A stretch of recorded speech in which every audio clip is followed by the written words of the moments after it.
प्रदेश जिसे देवभूमि के नाम से जाना जाता है, अपने प्राकृतिक सौंदर्य और सांस्कृतिक विरासत के लिए प्रसिद्ध है। हालांकि हाल के वर्षों में राज्य में संस्थागत भ्रष्टाचार भी बढ़े हैं। घटनाएं सामने आई हैं जो प्रदेश के विकास और जनता के विश्वास को प्रभावित कर रही है। वर्तमान में हिमाचल प्रदेश में कांग्रेस सत्ता में है और सुखविंदर सिंह सुक्खू मुख्यमंत्री के रूप में कार्यरत हैं। भारतीय जनता पार्टी मुख्य विपक्षी दल की भूमिका में है।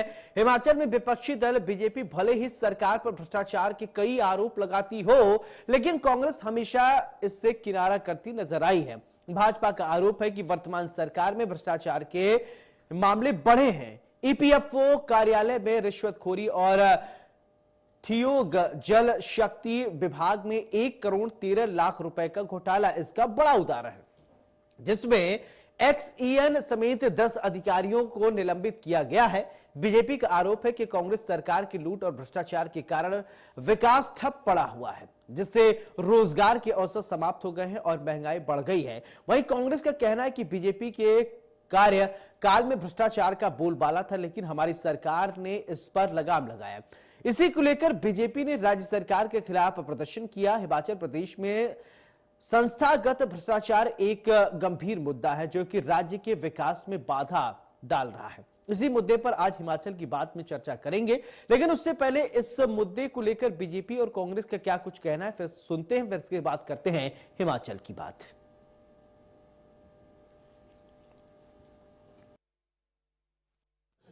जिसमें लगभग 1.25 करोड़ के करीब का घोटाला है। पहले चर्चाएं होती रही हिमाचल प्रदेश में सेब घोटाले की, जिसमें वो लंबे समय से चर्चित रहा, लेकिन अब जो है पहली बार इस बात को देखा कि स्कूटरों पर और मारुति कारों में भी जो है वो पानी को ढोने का काम हुआ है।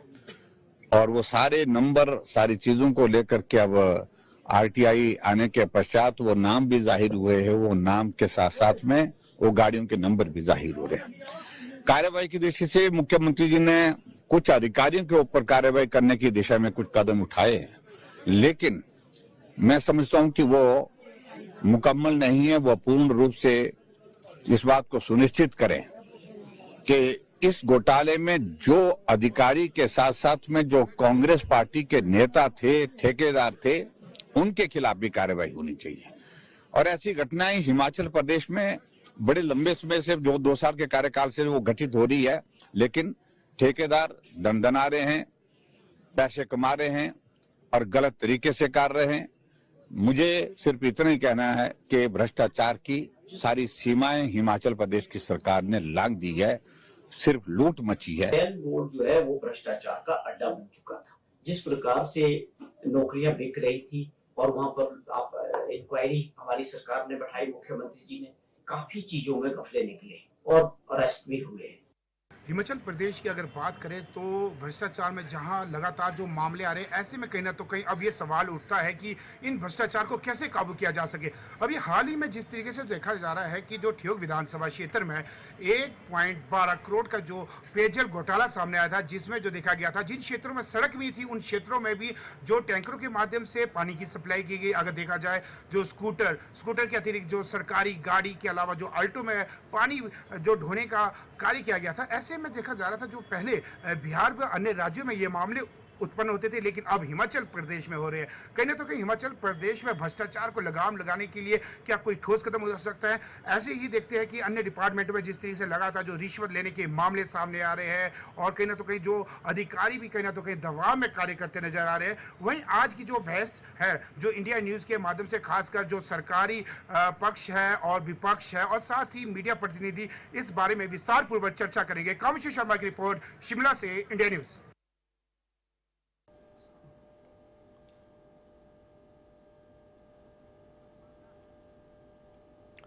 चलिए हमारे साथ मेहमान जुड़ रहे हैं, सबसे पहले परिचय करते हैं, फिर इसके बाद चर्चा की शुरुआत करते हैं। संदीप सांख्यान जी हमारे साथ हैं, कांग्रेस के नेता हैं, बहुत बहुत स्वागत है। संजय शर्मा जी बीजेपी प्रवक्ता हैं, बहुत बहुत स्वागत है। अनुराग शर्मा जी ब्यूरो चीफ हमारे हैं। अनुराग जी, चर्चा की शुरुआत में आपसे करना चाहता हूं, आखिरकार हिमाचल में ये चल क्या रहा है? ये संस्थागत लूटपाट की जो बात निकल कर सामने आ रही है, यानी क्या अलग अलग संस्थानों में क्या वास्तव में भ्रष्टाचार चरम पर है जो हिमाचल की साख पर दाग लगाने का काम कर रहा है? आप अपडेट कीजिए, फिर इसके बाद मेहमानों के पास आगे बढ़ेंगे।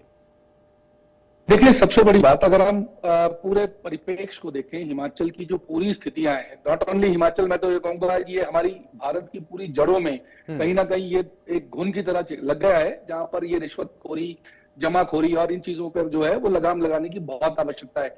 जहां पहले ये कहा जाता था कि अगले आने वाले 40 साल में हम जो है इन सारी चीजों पर लगाम लगा देंगे, वो कहीं ना कहीं हमें मुतवत दिख नहीं रहा है। ये जो एक मामला है, आपने अभी जो हमारे कामेश्वर ने एक रिपोर्ट किया, क्षोभ का मामला, ये तो बहुत छोटा सा मामला है। अगर हम बात करें भ्रष्टाचार की तो कहां से शुरू होती है और कहां पर, तो आप ये देखेंगे कि भ्रष्टाचार की जो जड़ है वो नीचे से ऊपर को और ऊपर से नीचे को, दोनों तरफ को चल रही है। ये ऐसा नहीं है कि भ्रष्टाचार सिर्फ ऊपर से नीचे को जा रहा है या नीचे से ऊपर को जा रहा है। एक नीचे से पंचायत के सेक्रेटरी लेवल से लेकर अगर आप बात करें चीफ सेक्रेटरी तक, अगर हम बात करें, वहां पर कहीं ना कहीं चैनल हैं ऐसे बने हुए जहां पर कई तरह की सेटिंग्स हैं, कई तरह के भ्रष्टाचार के सिस्टम बने हुए हैं। आप देखिए, अब अगर हम बात करें, पीडब्ल्यूडी का एक रोड बनता है जिसमें ठेकेदार एक काम करता है। ठेकेदार को ये बिल्कुल तय होता है कि मैंने उसको 1% या 2% कट देना है, वो जेई का किसी भी तरह का हो, वरना वो काम नहीं होगा। बिल उनके लंबित रहते। अब बात यह है कि ठेकेदार ऐसा क्यों कर रहे हैं, क्यों घटिया मटेरियल लग रहा है, क्यों सड़कें टूट रही हैं, क्यों डंगे गिर रहे हैं। आपने आपदाओं में भी देखा, बहुत धड़ाधड़ करके जो है वो डंगे गिरे हैं, धड़ाधड़ करके सड़कें टूटी हैं। सिर्फ आपदा ही नहीं, वैसे इन रूटीन भी अगर आप देखेंगे, बहुत ज्यादा भ्रष्टाचार जो है वो हमारे हर डिपार्टमेंट में अगर हम बात करें तो वो है जी। ठीक है संदीप जी, आप से ये मैं समझना चाहता हूं कि कहां आपको कमी लग रही है, क्योंकि विपक्ष आरोप लगाएगा तो जवाब सत्ता पक्ष से लेना पड़ता है। तो विपक्ष में आप हैं, संजय जी पहले आप दीजिए, फिर मैं संदीप जी से इसका जवाब ले लूंगा। हेलो संजय जी, मेरा सवाल आपसे कि कहां आपको लग रहा है कि घोटाले हो रहे हैं और क्या सुझाव आप देना चाहेंगे सरकार को? आप पहले प्रतिक्रिया दीजिए, फिर संदीप जी के पास मैं जाऊंगा, क्योंकि कांग्रेस की सरकार है तो कांग्रेस बेहतर समझाएगी कि आखिरकार भ्रष्टाचार हो क्यों रहा है। मैं अनुराग जी की बात के ऊपर ही जाना चाहूंगा और उसी से शुरुआत करना चाहूंगा जिस तरह इन्होंने विषय को लिया है। वास्तव में 80 के दशक में जब देश के एक प्रधानमंत्री कहते हैं कि दिल्ली से जो 1 रुपया चलता है वो प्रदेश में चलते जब प्रदेश तक पहुंचता है या जिस व्यक्ति तक पहुंचता है वहां 15 पैसे पहुंचते हैं, तो मुझे लगता है स्थिति तो उसी समय बहुत अलार्मिंग हो गई थी। उसी समय जब देश के प्रधानमंत्री को इस व्यवस्था तक का पता चल चुका था कि आम आदमी को जो पैसा या विकास के लिए जो पैसा भेजा जाता है, जब 1 रुपया भेजा जाता है और वो 15 पैसे वहां पहुंच रहे हैं, और वो 15 पैसे भी किस तरह से प्रयोग में आ रहे हैं इसके कोई उल्लेख नहीं आता है। तो निश्चित तौर पे देश किस दिशा की ओर चल पड़ा था 80 के दशक से ही, तो उसके ऊपर उसी समय अगर लगाम लगाने का अगर कोई ऐसे 80 के दशक से ही चल पड़ा था, अभी 10 साल लगातार केंद्र में आपकी सरकार है, ये इस बात को भी ध्यान में रख के ही बोलिएगा। निश्चित तौर पे मैं उसी पे आ रहा हूं। हाँ। मैं उसी पे ही आऊंगा। हाँ। ये मेरा शुरुआती कमेंट था। हाँ। मैं उसी पे आ रहा हूं। बस घुमा जब हमारी सरकार जब स्थायी तौर पे 2014 से काम कर रही है, निश्चित तौर पे अगर 1 रुपया दिल्ली से चलता है तो जिसके लिए भेजा जाता है उसके खाते में वो 1 रुपया ही आता है, वो 90 पैसे या 95 पैसे भी नहीं होते हैं। तो जो 15 पैसे वाली परंपरा थी उसको बदला गया है। विकास के लिए जो भी पैसा भेजा जाता है वो सीधा अब विभागों को आने लग पड़ा, क्योंकि हिमाचल में लगने लगा कि जो सरकारों को जा रहा है सरकार इधर से उधर करने की, क्योंकि आर्थिक संकट के दौर से गुजर रहे हैं, तो निश्चित तौर पे जो घर का मुखिया होगा वो कहीं ना कहीं किसी गुल्लक से निकालने की कोशिश करेगा, किसी दूसरी गुल्लक से निकालने की कोशिश करेगा। लेकिन फिर भी हमारा विषय आज मुझे नहीं लगता कि इसको हमें राजनीति की तरफ लेके जाना चाहिए। संदीप जी, मेरा सवाल आपसे, ठीक है सर, ठीक है संदीप जी, मेरा सवाल आपसे कि संस्थागत भ्रष्टाचार के जो आरोप लग रहे हैं इस पर नकेल कसने के लिए क्या कुछ रोड मैप है आप लोगों के पास? जी नमस्कार, इंडिया न्यूज को और आप सभी मेरे बंधुओं को मेरा नमन है। मैं ये कहना चाहता हूं कि मैंने बड़े अदब से और बड़े ढंग से संजय जी की और अनुराग जी की बात सुनी, और आज का विषय भी मैं बड़े गंभीरता से ले रहा हूं। देखिए, ये जो व्याधि है, भ्रष्टाचार एक व्याधि है, तो मैं कहता हूं ये किसी पॉलिटिकल पार्टी के जो भी सत्ता में होती है, चाहे पक्ष में होती है, फिर वो विपक्ष में होती है, फिर वो विपक्ष में होती है, फिर वो सत्ता पक्ष में होती है। तो मैं ये समझता हूं कि प्रशासनिक भ्रष्टाचार की बात तो आपने करी है, इंस्टीट्यूशनल एक आपने कहा है कि एक इंस्टीट्यूशनल करप्शन जो है, मैं इस चीज को मानता हूं। हमारी सरकार के अंदर वर्तमान में हिमाचल प्रदेश के अंदर जो जो भी इस तरह के मामले सामने आए हैं, हमने उनके ऊपर कड़ी कार्रवाई की है, पूरी कड़ी प्रतिक्रिया हमने दी है। माननीय मुख्यमंत्री जी ने हमने एक कहा कि जय ठियोग का मामला आपने शुरुआत इस डिबेट के शुरू में आपने डिस्कस किया, तो मैं कहता हूं वहां पे देखिए 2 एक्शन स्तर के जो अधिकारी हैं उनके साथ में 10 उनको कुल मिला के 10 अधिकारी हमने जो है वो वहां पे सस्पेंड किए हैं। ठीक है, इन्वेस्टिगेशन है, इन्वेस्टिगेशन चलेगी, वो एक कानूनी प्रक्रिया है and it is economic offence है। तो मैं ये समझता हूं उसके जो कानून के दायरे में जो चीजें आएंगी और उस दायरे के अंदर जो चीजें आएंगी उनके खिलाफ जो है हम बिल्कुल जीरो टॉलरेंस की नीति अपनाए हुए हैं।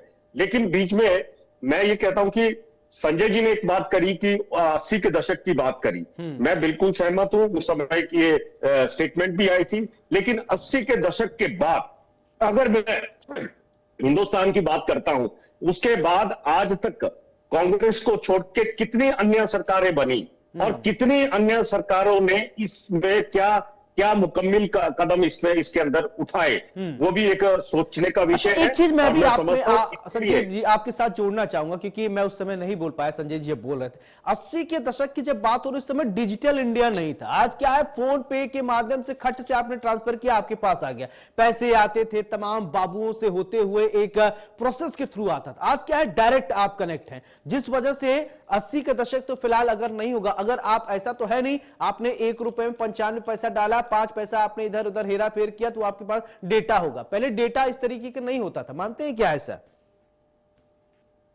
देखिए, हाँ बिल्कुल ठीक बोल रहे हैं आप। मैं आपको बता रहा हूं कि आज का जो भ्रष्टाचार है और जो पहले के भ्रष्टाचार की बात करें, सरकारों के ऊपर नहीं जा रहा हूं, सरकारें भारतीय जनता पार्टी की भी रही, कांग्रेस की भी रही और काफी कोएलिशन गवर्नमेंट्स भी बीच में रही, मैं उनके ऊपर नहीं जा रहा।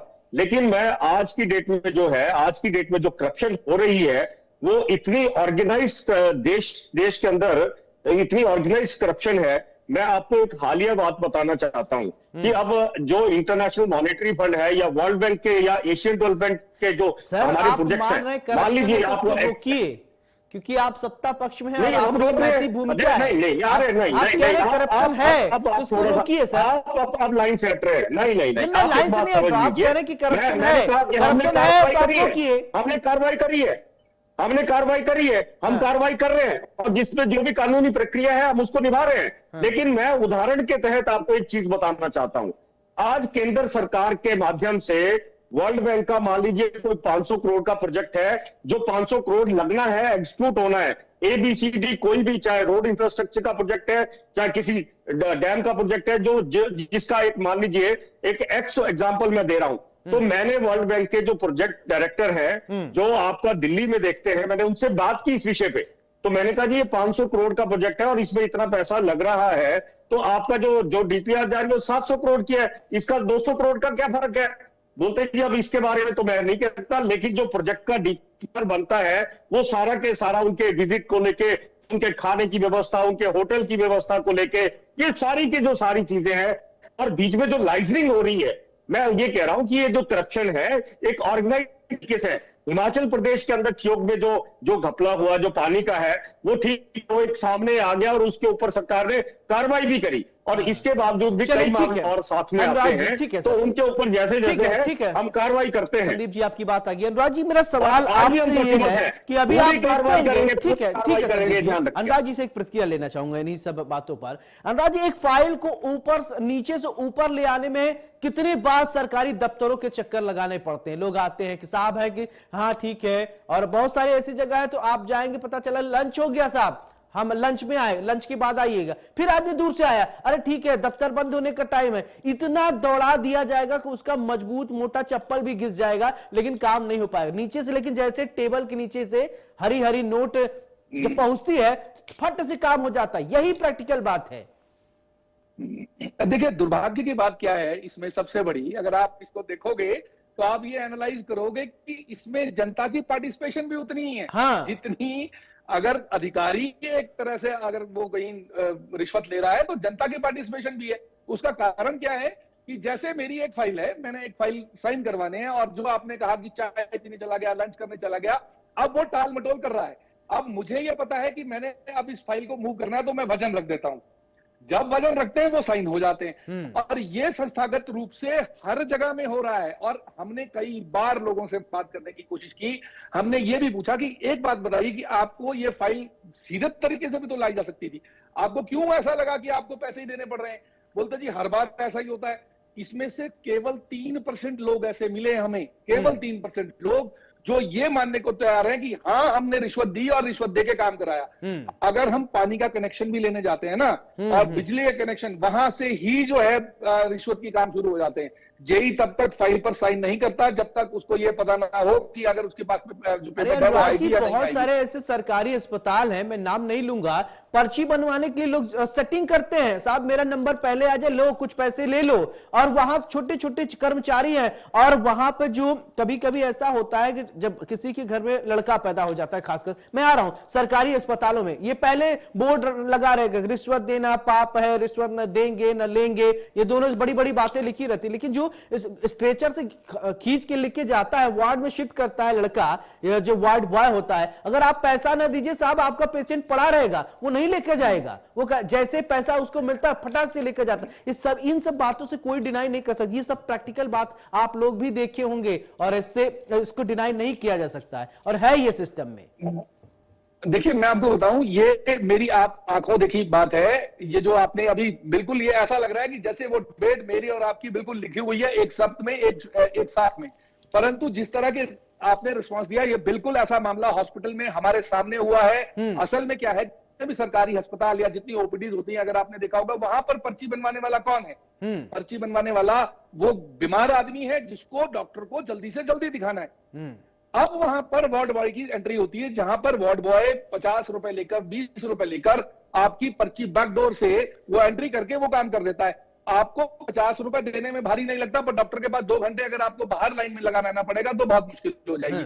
इस तरह की चीजें जो है हमारे कहीं ना कहीं इस तरह, संदीप जी मैं आ रहा हूं, बस तुरंत बिल्कुल लचर बना रही है, क्योंकि ये जो चीजें हैं, ये 20 रुपए, 50 रुपए। संदीप जी से एक प्रतिक्रिया, अनुराग जी ठीक है, संदीप जी से समझना पड़ेगा। संदीप जी बोलिए, देखिए ये सब बातें हैं, संदीप जी आप बहुत बखूबी जानते होंगे, जब आप राजनीतिक जीवन में नहीं रहे होंगे तो भी आपने अपने आंखों से देखा होगा, ये होता है और होगा, और कैसे रोक लगाया जाए ये तो आप ही लोग बता सकते हैं, क्योंकि सरकार की तरफ से व्यवस्थाएं हैं लेकिन जमीन पर अप्लाई नहीं हो पाता है।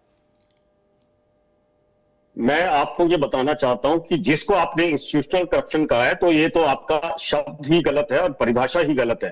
बेसिकली इंस्टीट्यूशनल करप्शन से ज्यादा और फाइनेंशियल करप्शन से ज्यादा है ये मॉरल करप्शन है, जो कभी भी बर्दाश्त नहीं की जा सकती। वो जो मॉरल करप्शन है ये आज पूरे हिंदुस्तान से लेके हर जगह पे तैनात है। ये जो फाइल एक टेबल से दूसरी टेबल पे जाती है ये हर जगह पे है। लेकिन आपने इसी डिबेट में, इसी बहस में आपने एक जिक्र किया कि आप पे, और अनुराग जी ने भी उस पर बात करी कि अब डिजिटल जो है वो युग आ चुका है। हर जगह टोल फ्री नंबर है, हर जगह वहां पे ईमेल आईडीज हैं, हर जगह पे वहां पे टेलीफोन नंबर्स हैं, और जो भी वहां प्रताड़ित होता है इस करप्शन से, इमीडिएट वहां पे कंसर्न अधिकारी को फोन करेंगे तो वहां पे कोई ना कोई कार्रवाई अमल में अवश्य लाई जाएगी। लेकिन ये तो इस देश के और इस प्रदेश के आम नागरिक को भी सोचना पड़ेगा ना कि जो पैसे देता है, जो लेता है वो तो करप्ट है ही है। संदीप जी, ट्रैफिक आपने कभी रेड लाइट जंप किया है? आपने कभी रेड लाइट जंप किया? चलिए बहुत प्रैक्टिकल बात कर लेते हैं, अभी तुरंत प्रैक्टिकल यही। मैं सुन लीजिए, मैं प्रैक्टिकल बात पे आ रहा हूं। सरकार जो है, सरकार कानून के दायरे में और जीरो टॉलरेंस की नीति को अपनाते हुए अपना काम करेगी। अच्छा एक बात बताइए, एक चीज मैं कहता हूं, इसके लिए हमारे को भी आगे आना करप्शन की पड़ेगा। आप बात करें, जन जन की कैसे, ये देखिए आप अगर आपने कभी रेड लाइट जंप किया होगा, पुलिस वालों ने रोका, चालान की जैसे पर्ची काटता है तो आपके नहीं तो बहुत सारे ऐसे लोग होते हैं वो तुरंत फोन लगाएंगे, हमारे मामा एसपी है, हमारे फलाने ये है, अधिकारी है, बहुत वो जुगाड़ लगाने लगते हैं। जुगाड़ लगता है सर, फर्क नहीं पड़ता, जैसे चालान कटा ऑनलाइन हो जाता है। चालान कट कहां पाता है? ऑनलाइन हो जाता है, उसमें एसपी भी कुछ नहीं कर सकता, आईपीएस भी कुछ नहीं कर सकता, चाचा मामा दादा कोई कुछ नहीं कर सकता। जितने भी आपके डिजिटल कैमरास लगे हैं, चालान एकदम से करता है। आपके यहाँ पे एसएमएस आ जाता है कि जी आपको व्हाट्सएप आ जाता है कि आपकी गाड़ी का चालान हो चुका है। उसके अंदर कोई अधिकारी कुछ भी नहीं कर सकता, वो करना ही पड़ेगा, उसको भुगतना ही पड़ेगा अगर उसने रेड लाइट क्रॉस किया या कोई और अपना मोटर व्हीकल एक्ट के किसी नियम का उल्लंघन किया है। तो आज की डेट में तो यह है, अगर आप विजिलेंस भी यहां पे अगर आप उसको एप्लीकेशन देते हैं थ्रू चाहे माध्यम का, चाहे एसपी है, चाहे डीएसपी है, चाहे एडिशनल एसपी है, कार्रवाई अवश्य होगी। और मैं ये कहता हूं कि ये जो भय है, जो मॉरल करप्शन कर रहे हैं, मॉरल करप्शन से ही आपकी फाइनेंशियल करप्शन बढ़ती है, मॉरल करप्शन से ही आपकी और तरह की सैकड़ों तरह की करप्शन बढ़ती चलिए, है। आप तो मैं हमारे ये समझता हूं हमारे कि ये- चैनल के माध्यम से कांग्रेस के नेता ये आश्वस्त करते हैं हमारे दर्शकों को कि जीरो करप्शन होगा, जीरो टॉलरेंस की नीति हिमाचल में भी अपनाई जाएगी, कह दीजिए आप। बिल्कुल, हम कहते हैं कि हम जीरो टॉलरेंस की नीति पे पहले भी अडिग थे, आज भी अडिग है, और जो जो मामले हमारे संज्ञान में आए हैं ठीक है। वहां पे हमने वहां पे उन संजय जी अधिकारियों काफी को देर से बोल नहीं पाए। सस्पेंड किया संजय है। जी, ठीक है। लेकिन मेरा भी एक प्रश्न है, हाँ। मेरा भी एक प्रश्न है, हाँ। मेरा प्रश्न सिर्फ इतना है, क्योंकि यहाँ संजय जी भी बैठे हैं, आपके जो है हिमाचल के ब्यूरो चीफ अनुराग जी भी है और आप भी हैं। मैं ये समझता हूं कि जब इस करप्शन को हम क्या कहेंगे, मैं आपके चैनल की बात नहीं कर रहा, मैं इनका कॉमन, इसको आप पर्टिकुलर ना ले, लेकिन मैं ये समझता हूं कि जब आपके चैनल्स को एक गुजरात लॉबी, एक व्यवसायी लॉबी ऑपरेट करना शुरू कर देगी बड़े बड़े चैनल्स को, और मैं कहता हूं कि जब जितना भी हमारा मीडिया है वो उसकी डिबेट, उसके लिए क्या छपना है, क्या लगना है, क्या दिखाना है, जब वो डायरेक्शन पीएमओ से होने लग जाती है, तो मैं आपसे ये भी पूछना चाहता हूं कि नहीं, यहाँ मैं आपको रोकूं। अगर ऐसा होता तो इस विषय पर हम चर्चा ही नहीं करते। इस विषय पर हम चर्चा, अनुराग जी बोलिए, इस विषय पर हम चर्चा ही नहीं करते, ऐसा होता तो। अब मैं देखिए, अब सबसे बड़ी बात क्या है, मैं थोड़ा सा संजय जी आपका 2 मिनट लेना चाहूंगा, उसके बाद आपको सुनेंगे जरूर। इसमें सबसे बड़ी बात, जैसे संख्यान जी ने बोला, मैं आपको बताता हूँ मीडिया कर्मी के साथ कितनी बड़ी दिक्कत है। आज की डेट में अगर वो कोई खबर बनाता है, उसको 10 तरह के नोटिस दिए जाते हैं। अभी हालिया कांग्रेस सरकार ने भी बहुत लोगों को नोटिस पकड़ाए हैं, जिसमें उन लोगों को यह धमकाया गया कि अगर तुमने ये खबर लगाई तो आपको इसका ये खामियाजा भुगतना पड़ेगा। अब आप बताइए, क्या ये करप्शन नहीं है कि एक तरह से धमकाया जा रहा है? अगर आप उसमें कहीं ना कहीं ऐसा होना चाहिए, कोई ऐसा आयोग बनना चाहिए जिसमें आप ये कह सके कि 76 घंटे के अंदर उस रिपोर्ट पे कार्रवाई होगी। सबसे बड़ी बात तो यही है कि पारदर्शिता की बहुत ज्यादा कमी है, जिसकी वजह से बिल्कुल, इसीलिए तो इस पर चीजें बात हो रही होनी, हैं। हर संस्थान, इसीलिए इसका नाम संस्थागत कहा गया है कि हर संस्थान में जहां जहां झोल है उसके लिए हम बात कर रहे हैं। चलिए ठीक है, संजय जी आप बोलिए, काफी देर से आप बोल नहीं पाए, माफी चाहूंगा।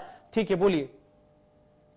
ये देखिए, प्रशासकीय और विभागीय दो तरह की करप्शन के बीच में अगर उसको समाप्त करना हो, उसकी तरफ कदम उठाना हो, तो उसके लिए दृढ़ राजनीतिक इच्छा शक्ति की आवश्यकता रहती है, जो कहीं ना कहीं सरकारों में कमी बहुत बार हो जाती है। और वर्तमान में आपने देखा होगा कि बद्दी के अंदर जो खनन माफिया का था, इशू था, आपने क्या किया? आपने उसके ऊपर कोई एक्शन लेते, आप समाज के अंदर एक संदेश देते कि व्यक्ति किसी का भी हो, कोई भी हो, सरकार बख्शेगी नहीं। लेकिन आपने क्या किया? आपने प्रताड़ित किया पुलिस अधिकारी को जो उसके ऊपर एक्शन लेना चाहता था। हर रोज सुर्खियां छप रही हैं, विधानसभा के अंदर प्रश्न उठा कि एक विधायक की पत्नी के आंगन में करोड़ों रुपए की अवैध लकड़ी पड़ी है। कहां विभाग, कहां है सरकार, कहां है? एक प्रश्न विधानसभा के भीतर कि एक अधिकारी, महिला अधिकारी का नाम नहीं लिया, लेकिन इशारों इशारों में बताया कि कौन सी फाइल कहां हिलती है। तो इन चीजों के लिए क्या चाहिए? राजनीतिक इच्छा शक्ति। आप जुमलों के भीतर ला करके अगर अपनी राजनीतिक इच्छा शक्ति दिखाओगे, प्रैक्टिकल होकर के नहीं दिखाओगे, तो निश्चित तौर पे इसके ऊपर कोई काम नहीं होने वाला। अगर आप व्यवस्था परिवर्तन के नाम के ऊपर अगर आते हैं तो व्यवस्था चलिए का ठीक परिवर्तन है, नजर आना चाहिए। संदीप जी एक फाइनल अगर कमेंट दे दीजिए। भाग ठीक करके है, ठीक अगर है, ठीक है, परिणाम अगर भाग करके वही 3 पास ठीक है, है, कम तो फिर शब्दों में हमारी संदीप जी, ठीक चर्चा भी है, बेमानी हो आप जाती कुछ है। बोलना चाह रहे हैं संदीप जी, कम शब्दों में फाइनल कमेंट दे दीजिए एक। मैं बिल्कुल कम शब्दों में बोलूंगा और बिल्कुल नपे तुल्य शब्दों में बोलूंगा। मैं ये कहता हूं कि यहाँ पे ईडी भी आई, सीबीआई भी आई, इनकम टैक्स भी आया, और मैं ये कहता हूं आज तक वो किसी भी केस के अंतिम फैसले तक नहीं पहुंच पाए। क्यों?